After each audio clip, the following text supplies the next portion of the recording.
মাসে বেশি শ্রেষ্ঠ ওই ব্যক্তির চাইতে যে ব্যক্তি দিনরাত 24 ঘন্টা ইবাদত করতেছে। ইবাদত করতে হলে আগে জানতে হবে না? বিদ্যুতের কাজ না জানলে বিদ্যুতে হাত দিতে গেলে তো আমি মরবো কি মরবো না? কাজ তো দূরের কথা, আরো ক্ষতি হবে। তো ইবাদত আপনি যে করবেন, আপনি যে আসতেছেন মসজিদে, আসতেছেন, নামাজ পড়তেছেন, যাচ্ছেন, কিন্তু কিভাবে মসজিদ ঢুকতে হয়, কিভাবে বের হতে হয়, কিভাবে ইবাদত করতে হয়, এগুলো যদি না জানি তাহলে ওই রকম ক্ষতি হবে। নেগেটিভ পজিটিভ এক জায়গায় হলে যেমন ক্ষতি হয়ে যাবে, ওই রকম সালাত যদি রসুলের তরিকা অনুযায়ী না হয়, কোরআন সুন্নাহ মোতাবেক যদি না হয়, ওই রকমভাবে ইসলামটা ক্ষতিগ্রস্ত হয়ে যাবে। আজকে যদি অধিকাংশ মানুষকে জিজ্ঞেস করা যায় আপনি সালাত শিখছেন কোথা থেকে, বলবে যে আমার বাবার সাথে মসজিদে এসেছিলাম, দাদার সাথে মসজিদে এসেছিলাম, ওনারা যেভাবে পড়েছে আমি ওইভাবে পড়েছি, এইভাবে পড়েছি। জি, এই উত্তরেই বেশিরভাগে আসবে।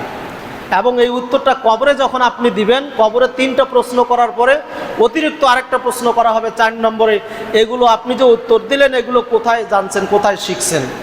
যদি আপনি বলতে পারেন করাতু কিতাব আল্লাহ, আল্লাহর কিতাব পড়ে অধ্যয়ন করে আমি এগুলো জেনেছি, অথবা আমি পড়াশোনা জানতাম না কিন্তু আলেমদের সোহবতে ছিলাম, আলেমদের সোহবতে থেকে আমি তাদের সাথে আমি তালিমি বৈঠকের মাধ্যমে এগুলো আমি শিখেছি, তাহলে আপনি পার পাবেন, মাপ পাবেন, ছাড় পাবেন। আর যদি বলেন যে এরকম যদি বলেন বাপদাদার সাথে এসেছি, শিখেছি, ওই লোকেরা যা বলতো তাই বলতাম, লোকেরা বলতো এরকম, এই জন্য আমিও এরকম বলি, এই কথা বললে আগের 3টা প্রশ্নের উত্তর 0 করে দিবে, 0 হয়ে যাবে।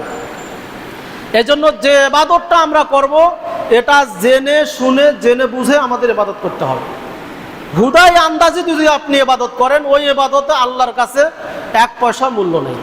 কিন্তু আপনি যদি বুঝে শুনে আপনি যদি ইবাদত করেন এবং রাসূলুল্লাহ সাল্লাল্লাহু আলাইহি ওয়াসাল্লামের তরিকা পদ্ধতি অনুযায়ী যদি ইবাদত করেন, তাহলে ওই ইবাদত আল্লাহর দরবারে কি গ্রহণযোগ্য হবে। হুদায় আপনি ইবাদত করবেন হবে না। কিসের ইবাদত করতেছেন? নিয়াত আগে স্থির করতে হবে। নিয়াতবিহীন কোনো আমল আল্লাহর দরবারে কবুল হবে না।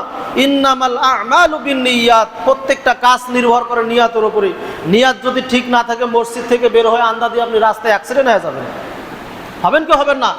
রাস্তা পার হওয়ার সময় আপনি দেখবেন এই পাশে কোনো গাড়ি আসতেছে নাকি, এই পাশে, তারপরে আপনি পার হবেন। এইটাই হলো নিয়াত, যে নিয়াত করতেছেন।